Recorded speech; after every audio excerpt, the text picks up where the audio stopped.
Hello friends, ನಮಸ್ಕಾರ. ನಾನಿವತ್ತು ನಿಮಗೆ ತಿಳಿಸ್ಕೊಡ್ತಾ ಇರೋದು ಕ್ಲೌಡ್ ಸ್ಟೋರೇಜ್ ಬಗ್ಗೆ ನಾನು ಈ ವಿಡಿಯೋದಲ್ಲಿ ತಿಳಿಸ್ಕೊಡ್ತಾ ಇದ್ದೀನಿ. ಅದೇ ರೀತಿ ಒಂದು ಕ್ಲೌಡ್ ಸ್ಟೋರೇಜ್ ಅಂದರೆ ಏನು, ಈ ಒಂದು ಕ್ಲೌಡ್ ಸ್ಟೋರೇಜ್ನ ನಾವು ತಗೊಂತು ಅಂದರೆ ನಮಗೆ ಏನೇನೆಲ್ಲ ಒಂದು ಬೆನಿಫಿಟ್ಸ್ಗಳಿದೆ ಅಂತ ಈ ಒಂದು ವಿಡಿಯೋದಲ್ಲಿ ಕಂಪ್ಲೀಟಾಗಿ ತಿಳಿಸ್ಕೊಡ್ತಾ ಇದ್ದೀನಿ.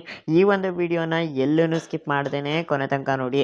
ವಿಡಿಯೋ ಶುರು ಮಾಡೋಣ. ಅದಕ್ಕೂ ಮುಂಚೆ ನೀವಿನ್ನೂ ನನ್ನ ಯೂಟ್ಯೂಬ್ ಚಾನಲ್ನ ಸಬ್ಸ್ಕ್ರೈಬ್ ಆಗಿಲ್ಲ ಅಂದರೆ ಮೇಲ್ಗಡೆ ಕಾಣ್ತಿರೋ ಬ್ಲ್ಯಾಕ್ ಕಲರ್ ಸಬ್ಸ್ಕ್ರೈಬ್ ಬಟನ್ ಮೇಲೆ ಕ್ಲಿಕ್ ಮಾಡಿ, ಹಾಗೂ ಪಕ್ಕದಲ್ಲಿ ಬರೋ ನೋಟಿಫಿಕೇಶನ್ ಮೇಲೆ ಕ್ಲಿಕ್ ಮಾಡಿ ಆನ್ಲೈನ್ ಸೆಲೆಕ್ಟ್ ಮಾಡ್ಕೊಳ್ಳಿ. ನಾನು ಇದೇ ರೀತಿ ಯಾವುದೇ ಹೊಸ ವೀಡಿಯೋಸ್ಗಳನ್ನ ಅಪ್ಲೋಡ್ ಮಾಡಿದ್ರು ನಿಮಗೆ ಕೂಡಲೇ ನೋಟಿಫಿಕೇಶನ್ ಅನ್ನೋದು ಬರ್ತಾ ಇರುತ್ತೆ.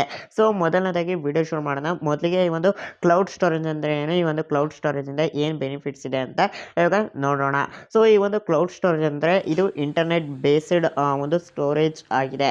ಈ ಒಂದು ಸ್ಟೋರೇಜಿಂದ ಏನಪ್ಪ ನಮಗೆ ಬೆನಿಫಿಟ್ ಇದೆ ಅಂದರೆ, ಇವಾಗ ನಾವು ಏನೋ ಒಂದು ಫೋಟೋಸ್ಗಳು, ವೀಡಿಯೋಸ್ಗಳು, ಇಲ್ಲ ಮ್ಯೂಸಿಕ್ಸ್ಗಳು ಏನೇ ಆಗಿರ್ಬೋದು, ಸೊ ನಮ್ಮ ಒಂದು ಪರ್ಸನಲ್ ಡಾಕ್ಯುಮೆಂಟ್ಸ್ಗಳನ್ನೆಲ್ಲ ನಾವು ಒಂದು ಸ್ಟೋರೇಜ್ ಮಾಡಿ ಇಟ್ಕೊತೀವಿ. ಸೊ ಅದು ನಮ್ಮ ಮೆಮೊರೀಸ್ಗಾರು ಆಗಿರ್ಬೋದು, ಇಲ್ಲ ಬೇರೆ ಒಂದು ಕೆಲಸಗಳಿಗಾಗಿದ್ರೂ ಆಗಿರ್ಬೋದು, ನಾವು ನಮ್ಮ ಒಂದು ಡೀಟೇಲ್ಸ್ನೆಲ್ಲ ನಾವೊಂದು ಸ್ಟೋರೇಜ್ ಮಾಡಿ ಇಟ್ಕೊತೀವಿ.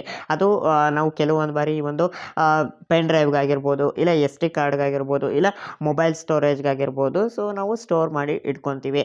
ಸೊ ಇದು ಏನಾಗುತ್ತೆ, ಕೆಲವೊಂದು ಬಾರಿ ಈ ಒಂದು SD ಕಾರ್ಡ್ ಆಗಿರ್ಬೋದು, ಪೆನ್ ಡ್ರೈವ್ ಆಗಿರ್ಬೋದು ಕರಪ್ಟ್ ಆಗೋ ಸಾಧ್ಯತೆಗಳಿರುತ್ತೆ. ಅದೇ ರೀತಿ ಒಂದು ಪೆನ್ ಡ್ರೈವಲ್ಲಿ ಕೆಲವೊಂದು ನೀಡ್ಸ್ಗಳು ಹಾಳಾಗೋ ಸಾಧ್ಯತೆಗಳಿರುತ್ತೆ. ಮತ್ತು SD ಕಾರ್ಡು ಅಷ್ಟೇ ಕಳೆದೋಗೋ ಸಾಧ್ಯತೆಗಳಿರುತ್ತೆ, ಮತ್ತು ಬೆಂಡ್ ಆಗಿ ಮುರಿದೋಗೋ ಸಾಧ್ಯತೆಗಳು ಕೂಡ ಇರುತ್ತೆ. ಸೊ ಅವಾಗ ಏನಾಗುತ್ತೆ, ನಮ್ಮ ಒಂದು ಮೆಮೊರೀಸ್ ಎಲ್ಲ ಹೋಗುತ್ತೆ, ಮತ್ತು ನಮ್ಮ ಇಂಪಾರ್ಟೆಂಟ್ ಡಾಕ್ಯುಮೆಂಟ್ಸ್ಗಳು ಎಲ್ಲದೂ ಕೂಡ ಹೊರಟೋಗುತ್ತೆ. ಅದೇ ರೀತಿ ನಮ್ಮ ಒಂದು ಫೋನು ಅಷ್ಟೇ ಬೈಪಾಸ್, ನಾವೆಲ್ಲ ಹೊರಗಡೆ ಹೋಗಿರ್ತೀವಿ, ಫೋನ್ ಕಳೆದೋಯ್ತು ಬಿದ್ದು, ಸೊ ಅವಾಗ ನಮ್ಮ ಒಂದು ಎಲ್ಲ ಇಂಪಾರ್ಟೆಂಟ್ ಡೀಟೇಲ್ಸ್ ಎಲ್ಲ ಕಳೆದೋಗುತ್ತೆ. ಸೊ ಅಂಥ ಸಮಯದಲ್ಲಿ ನಾವು ಈ ಒಂದು ಕ್ಲೌಡ್ ಸ್ಟೋರೇಜ್ ತಗೊಂಡಿತ್ತು ಅಂದರೆ, ಈ ಒಂದು ಕ್ಲೌಡ್ ಸ್ಟೋರೇಜ್ ಮುಖಾಂತರ ನಾವು ಎಲ್ಲದನ್ನು ಕೂಡ ಬ್ಯಾಕಪ್ ಮಾಡ್ಕೊಬೋದು. ಸೊ ಇದಕ್ಕೆ ಈ ಒಂದು ಕ್ಲೌಡ್ ಸ್ಟೋರೇಜ್ ಅನ್ನೋದು ಹೆಲ್ಪ್ ಆಗುತ್ತೆ. ಇನ್ನು ಈ ಒಂದು ಕ್ಲೌಡ್ ಸ್ಟೋರೇಜಲ್ಲಿ ತುಂಬಾ ಕಾಂಪಿಟೇಷನ್ ಇದೆ. ಒನ್ ಡ್ರೈವ್ ಆಗಿರ್ಬೋದು, ಅದೇ ರೀತಿ ಗೂಗಲ್ ಡ್ರೈವ್ ಆಗಿರ್ಬೋದು, ಸೊ ಇನ್ನು ಬೇರೆ ಬೇರೆ ಕ್ಲೌಡ್ ಸ್ಟೋರೇಜ್ಗಳಿದೆ. ರೆಡ್ಮಿಲಿ MI ಕ್ಲೌಡ್ ಸ್ಟೋರೇಜ್ ಇದೆ, ವಿವೋದಲ್ಲೂ ಅಷ್ಟೇ IQ ಕ್ಲೌಡ್ ಸ್ಟೋರೇಜ್ ಅಂತ ಇದೆ, ವಿವೋ ಕ್ಲೌಡ್ ಸ್ಟೋರೇಜ್ ಅಂತ ಇದೆ. ಸೊ ಈ ರೀತಿ ಕಂಪನಿಗಳು, ಮೊಬೈಲ್ ಕಂಪನಿಗಳು ಕೂಡ ಕ್ಲೌಡ್ ಸ್ಟೋರೇಜ್ ಅನ್ನೋದನ್ನು ಪ್ರೊವೈಡ್ ಮಾಡ್ತಾ ಇದ್ದಾರೆ. ಇದರಲ್ಲಿ ನಾನು ನಿಮಗೆ ಬೆಸ್ಟ್ ಸಜೆಸ್ಟ್ ಮಾಡೋದು ಗೂಗಲ್ ಕ್ಲೌಡ್ ಸ್ಟೋರೇಜು. ಈ ಒಂದು ಗೂಗಲ್ ಕ್ಲೌಡ್ ಸ್ಟೋರೇಜಲ್ಲಿ ನಿಮಗೆ ಸ್ಟಾರ್ಟಿಂಗ್ ಒಂದು ಗೂಗಲ್ ಅಕೌಂಟ್ನ ಕ್ರಿಯೇಟ್ ಮಾಡ್ತೀರಾ ಅಂದರೆ 15 GB ಅಂದರೆ 15 GB ಕ್ಲೌಡ್ ಸ್ಟೋರೇಜು ಫ್ರೀಯಾಗಿ ಸಿಗುತ್ತೆ. ಅದಕ್ಕಿಂತ ಜಾಸ್ತಿ ನಿಮಗೆ ಕ್ಲೌಡ್ ಸ್ಟೋರೇಜ್ ಬೇಕು ಅಂದರೆ ನೀವು ಪರ್ಚೇಸ್ ಮಾಡಬೇಕಾಗುತ್ತೆ. ಗೂಗಲ್ ಒಂದು ಸಬ್ಸ್ಕ್ರಿಪ್ಷನ್ನ ತೊಗೊಬೇಕಾಗುತ್ತೆ. ಈ ಒಂದು ಸಬ್ಸ್ಕ್ರಿಪ್ಷನ್ ತಗೊಂತು ಅಂದರೆ ನಿಮಗೆ ಜಾಸ್ತಿ ಕ್ಲೌಡ್ ಸ್ಟೋರೇಜ್ ಅನ್ನೋದು ಸಿಗುತ್ತೆ. ಅದೇ ರೀತಿ ಈ ಒಂದು ಕ್ಲೌಡ್ ಸ್ಟೋರೇಜು ನಿಮಗೆ ಯಾವುದೇ ರೀತಿ ಪ್ರಾಬ್ಲಮ್ ಆಗಲ್ಲ. ನೀವು ಆ್ಯನ್ಯುವಲ್ ಅಂದರೆ ತಿಂಗಳ ಕೂಡ ಪೇ ಮಾಡಿ ಆ ಒಂದು ಕ್ಲೌಡ್ ಸ್ಟೋರೇಜ್ನ ಪರ್ಚೇಸ್ ಮಾಡ್ಬೋದು, ಇಲ್ಲ ಒಂದು ವರ್ಷಕ್ಕೆ ಒಂದು ಬಾರಿ ಆದರೂ ನೀವು ಈ ಒಂದು ಪರ್ಚೇಸ್ ಮಾಡಿ ಆ ಒಂದು ಕ್ಲೌಡ್ ಸ್ಟೋರೇಜ್ನ ಯೂಸ್ ಮಾಡ್ಕೊಬೋದು. ಸೊ ಇದರಲ್ಲಿ ನಿಮ್ಗೆ ಯಾವುದೇ ರೀತಿ ಡೇಟಾ ಲಾಸ್ ಆಗಲ್ಲ. ಮತ್ತು ನೀವು ಒಂದು ಕ್ಲೌಡ್ ಸ್ಟೋರೇಜ್ಗೆ ನೀವು ಸಬ್ಸ್ಕ್ರಿಪ್ಷನ್ ತಗೊಂತು ಅಂದರೆ ನೀವು ಮಲ್ಟಿಪಲ್ ಡಿವೈಸಸ್ಗಳಲ್ಲಿ ನಿಮ್ಮ ಒಂದು ಎಲ್ಲ ಡಾಕ್ಯುಮೆಂಟ್ಸ್ಗಳು, ಫೋಟೋಸ್ಗಳು, ವೀಡಿಯೋಸ್ಗಳು, ಆಡಿಯೋಸ್ಗಳನ್ನೆಲ್ಲ ನೀವು ಯೂಸ್ ಮಾಡ್ಕೊಬೋದು. ಸೊ ಇದೊಂದು ನಿಮಗೆ ಈ ಒಂದು ಕ್ಲೌಡ್ ಸ್ಟೋರೇಜಿಂದ ಬೆನಿಫಿಟ್ ಇದೆ ಅಂತ ಕೂಡ ಹೇಳ್ತೀನಿ. ಇನ್ನು ಈ ಒಂದು ಕ್ಲೌಡ್ ಸ್ಟೋರೇಜ್ನ ಯಾವ ರೀತಿ ಪರ್ಚೇಸ್ ಮಾಡೋದು ಅಂತ ಇವಾಗ ನೋಡೋಣ. ಸೊ ಮೊದಲನೇದಾಗಿ ನಾನು ನನ್ನ ಒಂದು ಮೊಬೈಲ್ನ ಓಪನ್ ಮಾಡ್ಕೊತೀನಿ. ಅದೇ ರೀತಿ ನಾನು ಸ್ಕ್ರೀನ್ ರೆಕಾರ್ಡರ್ ಕೂಡ ಆನ್ ಮಾಡ್ಕೊತೀನಿ. ಇನ್ನು ಈ ಒಂದು ಸ್ಕ್ರೀನ್ ರೆಕಾರ್ಡರ್ನ ನಾನು ಇವಾಗ ಸ್ಕ್ರೀನಲ್ಲಿ ಕೂಡ ಹಾಕಿರ್ತೀನಿ, ನೀವು ನೋಡ್ಕೊಬೋದು. ಸೊ ಮೊದಲನೇದಾಗಿ ನೀವು ನಿಮ್ಮ ಒಂದು ಮೊಬೈಲ್ನಲ್ಲಿರೋ ಗೂಗಲ್ ಡ್ರೈವ್ ಅಪ್ಲಿಕೇಶನ್ನ ಓಪನ್ ಮಾಡ್ಕೊಳ್ಳಿ. ಸೊ ಓಪನ್ ಮಾಡ್ಕೊತು ಅಂದರೆ ನಿಮಗೆ ಈ ರೀತಿ ಒಂದು ಇಂಟರ್ಫೇಸ್ ಬರುತ್ತೆ. ಸೊ ಇಲ್ಲಿ ಲೆಫ್ಟ್ ಸೈಡು ಟಾಪ್ನಲ್ಲಿ 3 ಲೈನ್ ಇದೆ ನೋಡಿ, ಈ ಒಂದು ಆಪ್ಷನ್ ಮೇಲೆ ಕ್ಲಿಕ್ ಮಾಡ್ಕೊಳ್ಳಿ. ಕ್ಲಿಕ್ ಮಾಡ್ಕೊಂಡ ನಂತರ ಇಲ್ಲಿ ಸ್ಟೋರೇಜ್ ಅಂತ ಇದೆ ನೋಡಿ, ಈ ಒಂದು ಆಪ್ಷನ್ ಮೇಲೆ ಕ್ಲಿಕ್ ಮಾಡ್ಕೊಳ್ಳಿ. ಸೊ ನೀವು ಸ್ಟಾರ್ಟಿಂಗ್ ಒಂದು ಗೂಗಲ್ ಅಕೌಂಟ್ನ ಕ್ರಿಯೇಟ್ ಮಾಡಿದ್ದೀರಾ ಅಂದರೆ, ಸೊ ನಿಮಗೆ 15 GB ಫ್ರೀಯಾಗೆ ಸಿಗುತ್ತೆ. ಆ ಒಂದು 15 GBನ ನೀವು ಆರಾಮಾಗಿ ಯೂಸ್ ಮಾಡ್ಕೊಬೋದು. ಗೂಗಲ್ ಫೋಟೋಸ್ ಆಗಿರ್ಬೋದು, ಗೂಗಲ್ ಡ್ರೈವ್ ಆಗಿರ್ಬೋದು, ಸೊ ಇಲ್ಲೆಲ್ಲ ನಿಮ್ಮ ಒಂದು ಡೀಟೇಲ್ಸ್ಗಳನ್ನೆಲ್ಲ ಬ್ಯಾಕಪ್ ಮಾಡಿ ಇಟ್ಕೊಬೋದು. ಸೊ ಇದಕ್ಕೆ ನಿಮಗೆ ಹೆಲ್ಪ್ ಆಗುತ್ತೆ. ಸೊ ಇನ್ನು ನೆಕ್ಸ್ಟು ನೋಡೋದಾದರೆ ನಿಮಗೆ ಈ ರೀತಿ ಒಂದು ಇಂಟರ್ಫೇಸ್ ಬರುತ್ತೆ. ಸೊ ಇಲ್ಲಿ ಸಾಕಷ್ಟು ಪ್ಲ್ಯಾನ್ಸ್ಗಳಿದೆ. ಇಲ್ಲಿ ಸಿ ಮೋರ್ ಪ್ಲ್ಯಾನ್ಸ್ ಅಂತ ಇದೆ ನೋಡಿ, ಈ ಒಂದು ಆಪ್ಷನ್ ಮೇಲೆ ಕ್ಲಿಕ್ ಮಾಡ್ಕೊಳ್ಳಿ. ಕ್ಲಿಕ್ ಮಾಡ್ಕೊಂತು ಅಂದರೆ ನಿಮಗೆ ಸ್ವಲ್ಪ ಲೋಡ್ ಆಗುತ್ತೆ, ವೆಯ್ಟ್ ಮಾಡಿ. ಸೊ ಲೋಡ್ ಆದ ನಂತರ ನಿಮಗೆ ಈ ರೀತಿ ಬರುತ್ತೆ. ಸೊ ಇದು ಬಂದು ಮಂತ್ಲಿ ಪ್ಲ್ಯಾನ್ ಆಗಿದೆ, ಮತ್ತು ನಿಮಗೆ ಆ್ಯನ್ಯುವಲ್ ಪ್ಲ್ಯಾನ್ ಕೂಡ ಬರುತ್ತೆ. ಸೊ ಆ್ಯನ್ಯುವಲ್ ಪ್ಲ್ಯಾನು ನಾನು ಮುಂದೆ ತಿಳಿಸ್ಕೊಡ್ತೀನಿ. ಸೊ ನಿಮಗೆ ಮಂತ್ಲಿ ಪ್ಲ್ಯಾನ್ ಬೇಕು ಅಂದರೆ 100 GB ಕ್ಲೌಡ್ ಸ್ಟೋರೇಜ್ಗೆ ನಿಮಗೆ 130 ರೂಪಾಯಿ ಆಗುತ್ತೆ. ಸೊ ಇದರಲ್ಲಿ ಏನೇನು ಬೆನಿಫಿಟ್ಸ್ಗಳು ಸಿಗುತ್ತೆ ಅಂತ ಇವಾಗ ನೋಡೋಣ.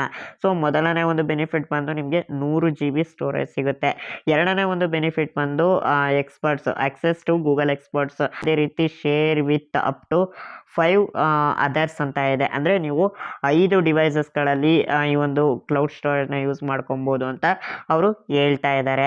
ಅದೇ ರೀತಿ more Google photos editing features ಅಂತ ಕೂಡ ಹೇಳ್ತಿದ್ದಾರೆ. ಅಂದರೆ ಗೂಗಲ್ ಫೋಟೋಸಲ್ಲಿ ಕೆಲವೊಂದು ಎಡಿಟಿಂಗ್ ಆಪ್ಷನ್ಸ್ಗಳು ಕೂಡ ಇರುತ್ತೆ, ಅದೆಲ್ಲ ನಿಮಗೆ ಅನ್ಲಾಕ್ ಆಗಿ ನೀವು ಅದನ್ನು ಕೂಡ ಯೂಸ್ ಮಾಡ್ಕೊಬೋದು. ಫಾರ್ ಎಕ್ಸಾಂಪಲ್ ಮ್ಯಾಜಿಕ್ ಎರೇಸರ್ ಆಗಿರ್ಬೋದು, ಹೀಗೆ ಬೇರೆ ಬೇರೆ ಕೆಲವೊಂದು ಎಡಿಟಿಂಗ್ ಆಪ್ಷನ್ಸ್ಗಳು ಫಿಲ್ಟರ್ಸ್ಗಳೆಲ್ಲ ಇರುತ್ತೆ ನೋಡಿ, ಅದೆಲ್ಲ ನೀವು ಗೂಗಲ್ ಫೋಟೋಸ್ ಅಪ್ಲಿಕೇಶನಲ್ಲಿ ಯೂಸ್ ಮಾಡ್ಕೊಬೋದು. ಅದೇ ರೀತಿ ನೋಡ್ತಾ ಇರ್ಬೋದು ಎಕ್ಸ್ಟ್ರಾ ಮೆಂಬರ್ ಬೆನಿಫಿಟ್ಸ್ ಅಂತ ಕೂಡ ಇದೆ. ಸೊ ಅದೇ ರೀತಿ ಮಾನಿಟರ್ ದ ಡಾರ್ಕ್ ವೆಬ್ ಅಂತ ಇದೆ. ಸೊ ಅಂದರೆ ನಿಮ್ಮ ಒಂದು ಡಾಟಾನ ಎಲ್ಲೂ ಕೂಡ ಮಿಸ್ಯೂಸ್ ಆಗೋಕ್ಕೆ ಬಿಡಲ್ಲ. ಸೊ ತುಂಬ ಸೆಕ್ಯೂರ್ ಆಗಿ ಇಟ್ಕೊತಾರೆ ನೀವು ಈ ಒಂದು ಗೂಗಲ್ ಒನ್ ಸಬ್ಸ್ಕ್ರಿಪ್ಷನ್ನ ತೊಗೊಂತು ಅಂದರೆ. ಸೊ ಈ ರೀತಿ ನಿಮಗೆ ಬೆನಿಫಿಟ್ಸ್ಗಳು ಕೂಡ ಸಿಗುತ್ತೆ. ಇದು ಎಲ್ಲ ಪ್ಲ್ಯಾನ್ಸ್ಗಳಲ್ಲೂ ಕೂಡ ಸಿಗುತ್ತೆ. ಸೊ ನಾನು ಜಸ್ಟ್ ಒಂದು ಪ್ಲ್ಯಾನಲ್ಲಿ ಮಾತ್ರ ತಿಳಿಸಿದ್ದೀನಿ. ಸೊ ಈ ರೀತಿ ನಿಮಗೆ ಬೆನಿಫಿಟ್ಸ್ಗಳು ಕೂಡ ಸಿಗುತ್ತೆ. ಸೊ ನೋಡ್ತಾ ಇರ್ಬೋದು ನಿಮಗೆ 200 GB-ಗೆ 210 ರೂಪಾಯಿ ಆಗುತ್ತೆ. ಅದೇ ರೀತಿ 2 TB ಸ್ಟೋರೇಜ್ ಬೇಕು ಅಂದರೆ ನಿಮಗೆ 650 ರೂಪಾಯಿ ಆಗುತ್ತೆ ಪರ್ ಮಂತ್. ನಿಮಗೆ 2 TB ಕ್ಲೌಡ್ ಸ್ಟೋರೇಜ್ ಅನ್ನೋದು ಸಿಗುತ್ತೆ. ಸೊ ಇನ್ನು ನೆಕ್ಸ್ಟು ನೀವು ಇಯರ್ಲಿ ಪ್ಲ್ಯಾನ್ ತೊಗೊತೀನಿ ಅಂದರೆ ಸೊ ನಿಮಗೆ 100 GB-ಗೆ 1300 ರೂಪಾಯಿ ಆಗುತ್ತೆ. ಇನ್ನೇನು ನೀವು ಪೆನ್ ಡ್ರೈವ್ ಅಥವಾ SD ಕಾರ್ಡ್ ತೊಗೊತೀನಿ 128 GB-ದು ತೊಗೊತೀನಿ ಅಂದರೂ ನಿಮಗೆ ಇಷ್ಟೇ ಆಗುತ್ತೆ. ಸೊ ಅದು ಒನ್ ಟೈಮ್ ಇನ್ವೆಸ್ಟ್ಮೆಂಟ್ ಅಂತ ಕೆಲವರು ಅನ್ಕೋಬೋದು, ಬಟ್ ಅದು ಒನ್ ಟೈಮ್ ಇನ್ವೆಸ್ಟ್ಮೆಂಟ್ ಆಗಲ್ಲ. ಸೊ ಈ ಒಂದು ಪೆನ್ ಡ್ರೈವ್ ಆಗಿರ್ಬೋದು, SD ಕಾರ್ಡ್ ಆಗಿರ್ಬೋದು, ಯಾವ ಟೈಮಲ್ಲಾದರೂ ಈ ಒಂದು ಕರಪ್ಟ್ ಆಗೋ ಸಾಧ್ಯತೆಗಳಿರುತ್ತೆ ಮತ್ತು ಹಾಳಾಗೋ ಸಾಧ್ಯತೆಗಳಿರುತ್ತೆ. ಸೊ ಹಾಳಾಯಿತು ಅಂದರೆ ನಿಮ್ಮ ಎಲ್ಲ ಮೆಮೊರಿಗಳು ಕೂಡ ಹೋಗುತ್ತೆ. ಸೊ ಹಂಗಾಗಿ ಕ್ಲೌಡ್ ಸ್ಟೋರೇಜ್ ಬೆಸ್ಟು. ಸೊ ನೀವು ಏನು ಮಾಡೋಂಗಿಲ್ಲ, ವರ್ಷಕ್ಕೊಂದ್ಸತಿ ಸಬ್ಸ್ಕ್ರಿಪ್ಷನ್ ತಗೊಳ್ಳೋದ್ರಲ್ಲಿ ಏನು ಮೋಸ ಇಲ್ಲ ಅನಿಸುತ್ತೆ. ನನಗೇನೋ ತುಂಬ ಇಷ್ಟ ಆಯ್ತು ಈ ಒಂದು ಕ್ಲೌಡ್ ಸ್ಟೋರೇಜು. ಸೊ ನೀವು ಆರಾಮಾಗಿ ತೊಗೊಬೋದು. ಸೊ 100 GB-ಗೆ 1300 ರೂಪಾಯಿ ಆಗುತ್ತೆ. ಸೊ ಅದೇ ರೀತಿ 200 GB-ಗೆ 2100 ರೂಪಾಯಿ ಆಗುತ್ತೆ. ಅದೇ ರೀತಿ 2 TB ಕ್ಲೌಡ್ ಸ್ಟೋರೇಜ್ಗೆ 6500 ರೂಪಾಯಿ ಆಗುತ್ತೆ ಒಂದು ವರ್ಷಕ್ಕೆ. ಸೊ ಬೆಟರ್ ನೀವು ಒಂದು ವರ್ಷದ್ದೇ ತಗೊಳ್ಳಿ ಈ ಒಂದು ಕ್ಲೌಡ್ ಸ್ಟೋರೇಜ್ನ. ಸೊ ನಿಮಗೆ ಪದೇ ಪದೇ ಕಟ್ಟೋವಂಥದ್ದಿರಲ್ಲ, ಒಂದು ವರ್ಷ ಪೂರ್ತಿ ಆರಾಮಾಗಿ ಯೂಸ್ ಮಾಡ್ಕೊಬೋದು. ಮತ್ತು ನಿಮಗೆ ನೆಕ್ಸ್ಟ್ ವರ್ಷಕ್ಕೆ ಬೇಕು ಅಂದರೆ ನೆಕ್ಸ್ಟ್ ವರ್ಷ ಮತ್ತೆ ಯೂಸ್ ಮಾಡ್ಕೊಬೋದು. ಸೊ ಇವಾಗ ನೀವು 100 GB ತನಕಲ್ಲೂ ಸ್ಟೋರ್ ಮಾಡಿ ಇಟ್ಕೊಂಡಿದ್ದೀನಿ, ಇವಾಗ ವ್ಯಾಲಿಡಿಟಿ ಮುಗಿಯೋಕ್ಕೆ ಬಂತು ಅಂದರೆ ಸೊ ಕ್ಲೌಡ್ ಸ್ಟೋರೇಜಲ್ಲಿರೋದೆಲ್ಲ ಕೂಡ ಡಿಲೀಟ್ ಆಗುತ್ತೆ. ಸೊ ಹಂಗಾಗಿ ವರ್ಷಕ್ಕೊಂದ್ಸತಿ 1-2 ದಿನ ಮುಂಚೆಗಲೇ ಈ ಒಂದು ಸಬ್ಸ್ಕ್ರಿಪ್ಷನ್ನ ಮತ್ತೆ ರಿನ್ಯೂವಲ್ ಮಾಡ್ಕೊತಾ ಇರಿ. ಇಲ್ಲ ಅಂದರೆ ನಿಮ್ಮ ಎಲ್ಲ ಡಾಟಾ ಕೂಡ ಡಿಲೀಟ್ ಆಗೋ ಸಾಧ್ಯತೆಗಳಿರುತ್ತೆ. ಸೊ ಇದೊಂದು ನೆನಪಲ್ಲಿ ಇಟ್ಕೊಂಡು ಈ ಒಂದು ಕ್ಲೌಡ್ ಸ್ಟೋರೇಜ್ನ ಪರ್ಚೇಸ್ ಮಾಡಿ ಅಂತ ಹೇಳ್ತೀನಿ. ಇನ್ನು ತಗೊಳ್ಳೋದು ಹೆಂಗೆ ಅಂದರೆ ಇಲ್ಲಿ ಗೆಟ್ ಆಫರ್ ಅಂತ ಇದೆ ನೋಡಿ, ಈ ಒಂದು ಆಪ್ಷನ್ ಮೇಲೆ ಕ್ಲಿಕ್ ಮಾಡ್ತು ಅಂದರೆ ನಿಮಗೆ ಸ್ವಲ್ಪ ಲೋಡ್ ಆಗುತ್ತೆ, ವೆಯ್ಟ್ ಮಾಡಿ. ಸೊ ನೀವು ಈ ಒಂದು ಕ್ಲೌಡ್ ಸ್ಟೋರೇಜ್ನ UPI ಥ್ರೂ ಕೂಡ ತಗೋಬೋದು, debit card, credit card, net banking ಎಲ್ಲದ್ರ ಮುಖಾಂತರನೂ ಕೂಡ ತಗೊಬೋದು. ಸೊ ಇಲ್ಲಿ ಗೂಗಲ್ ಪೇ ಆಪ್ಷನ್ ಇದೆ ನೋಡಿ, ಒಂದು ಆಪ್ಷನ್ ಮೇಲೆ ಕ್ಲಿಕ್ ಮಾಡ್ತು ಅಂದರೆ ಗೂಗಲ್ ಪ್ಲೇ ಸ್ಟೋರ್ದು ರಿಡೀಮ್ ಕೋಡ್ ಮುಖಾಂತರನೂ ತೊಗೋಬೋದು. ಅದೇ ರೀತಿ UPI ಥ್ರೂನು ಕೂಡ ತೊಗೋಬೋದು. ಅದೇ ರೀತಿ Paytm ವ್ಯಾಲೆಟ್ ಮುಖಾಂತರನೂ ಕೂಡ ಈ ಒಂದು ಕ್ಲೌಡ್ ಸ್ಟೋರೇಜ್ನ ಪರ್ಚೇಸ್ ಮಾಡ್ಬೋದು. ಡೆಬಿಟ್ ಕಾರ್ಡ್, ಕ್ರೆಡಿಟ್ ಕಾರ್ಡ್ ಮುಖಾಂತರನೂ ಕೂಡ ಕ್ಲೌಡ್ ಸ್ಟೋರೇಜ್ನ ಪರ್ಚೇಸ್ ಮಾಡ್ಬೋದು. So debit card, credit card ಅಂದರೆ ವೀಸಾ, ಮಾಸ್ಟರ್ ಕಾರ್ಡೇ ಆಗಬೇಕು. ಸೊ ರೂಪೇ ಕಾರ್ಡು ವರ್ಕ್ ಆಗಲ್ಲ. ಸೊ ಇದಿಷ್ಟು ನಿಮಗೆ ಈ ಒಂದು ಕ್ಲೌಡ್ ಸ್ಟೋರೇಜ್ ಬಗ್ಗೆ ಮಾಹಿತಿ ಆಗಿತ್ತು. ಇನ್ನು ನಿಮಗೆ ಈ ಒಂದು ವಿಡಿಯೋ ಇಷ್ಟ ಆಗಿತ್ತು, ಅದೇ ರೀತಿ ಒಂದು ವಿಡಿಯೋ ನಿಮಗೆ ಹೆಲ್ಪ್ಫುಲ್ ಆಯಿತು ಅಂದರೆ ಲೈಕ್ ಮಾಡಿ. ಹಾಗೆ ಈ ಒಂದು ವಿಡಿಯೋನ ನಿಮ್ಮ ಒಂದು ಫ್ರೆಂಡ್ಸ್, ಫ್ಯಾಮಿಲಿ ಮೆಂಬರ್ಸ್ಗಳ ಜೊತೆ ಸೋಷಿಯಲ್ ಮೀಡಿಯಾಗಳಲ್ಲಿ ಶೇರ್ ಮಾಡಿ. ಸೊ ಹಾಗೆ ನೀವು ಇನ್ನೂ ನನ್ನ ಯೂಟ್ಯೂಬ್ ಚಾನಲ್ನ ಸಬ್ಸ್ಕ್ರೈಬ್ ಆಗಿಲ್ಲ ಅಂದರೆ ಮೇಲ್ಗಡೆ ಕಾಣ್ತಿರೋ ಬ್ಲ್ಯಾಕ್ ಕಲರ್ ಸಬ್ಸ್ಕ್ರೈಬ್ ಬಟನ್ ಮೇಲೆ ಕ್ಲಿಕ್ ಮಾಡಿ, ಹಾಗೂ ಪಕ್ಕದ ಬರೋ ನೋಟಿಫಿಕೇಶನ್ ಮೇಲೆ ಕ್ಲಿಕ್ ಮಾಡಿ ಆಲ್ನ ಸೆಲೆಕ್ಟ್ ಮಾಡ್ಕೊಳ್ಳಿ. ನಾನು ಇದೇ ರೀತಿ ಯಾವುದೇ ಹೊಸ ವೀಡಿಯೋಸ್ಗಳನ್ನ ಅಪ್ಲೋಡ್ ಮಾಡಿದ್ರು ನಿಮಗೆ ಕೂಡಲೇ ನೋಟಿಫಿಕೇಶನ್ ಅನ್ನೋದು ಬರ್ತಾ ಇರುತ್ತೆ. ಸೊ ಹಾಗೆ ಈ ವಿಡಿಯೋ ಅನಿಸಿಕೆ ಅಭಿಪ್ರಾಯಗಳನ್ನು ಕೂಡ ಕಮೆಂಟ್ ಮಾಡಿ ತಿಳಿಸಿ. ಸೊ ಹಾಗೆ ನೀವು ಇನ್ನೂ ನನ್ನ Telegram channel, WhatsApp channel, Instagram ಮತ್ತು ಫೇಸ್ಬುಕ್ ಪೇಜ್ನಲ್ಲಿ ನನ್ನನ್ನು ಫಾಲೋ ಮಾಡ್ತಾ ಇಲ್ಲ ಅಂದರೆ ಈ ಕೂಡಲೇ ಫಾಲೋ ಮಾಡ್ಕೊಳ್ಳಿ. So thank you.